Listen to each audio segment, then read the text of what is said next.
ټایم کې جوړېدل، اوس دا دې ځای کې نه جوړېږي. دا اکثر اوس لاهور ته ځي، لاهور نه بیا دا بهر ته ځي، ترکیې ته ځي، سعودیه ته ځي، د هغه خواته جوړېږي، دې خواته نه جوړېږي، کراچۍ پاکستان خواته نه جوړېږي دا شیونه. د قالین جوړول خو 4 کارخانې وو، هغې کې تقریبا 200 کسان 250 کسان هغې کې کار کول.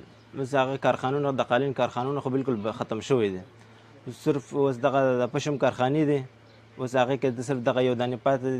د ګډانو ویشتان دی دا سعودیه نه راځي، بیا دې ځای کې مونږ چاټي کوو، دې کې 2-3 قسمونه راځي، دی یو بور دی، سپین دی، ژړ دی، 3 قسمونه دې کې تار راځي. مخته کاروبارونه بالکل سم و، ډېر خلک مال وړی و بیرته واپس راغلي چې وروره زمونږ کډه بارو او مونږ روان یو. اوس کارونه بالکل ختم شوی دی، اوس دا ستاسو مخامخ دی، مخته تقریبا 8 کسان چانټي ته ناست وو، اوس دغه 4 کسان ناست دي دې کې. او مخته هفتې کې 3 ټنه 4 ټنه مان تلو، اوس به 3 ټنه هم نه ځي، 2 ټن یو مشکل سره ځي یو هفتې کې.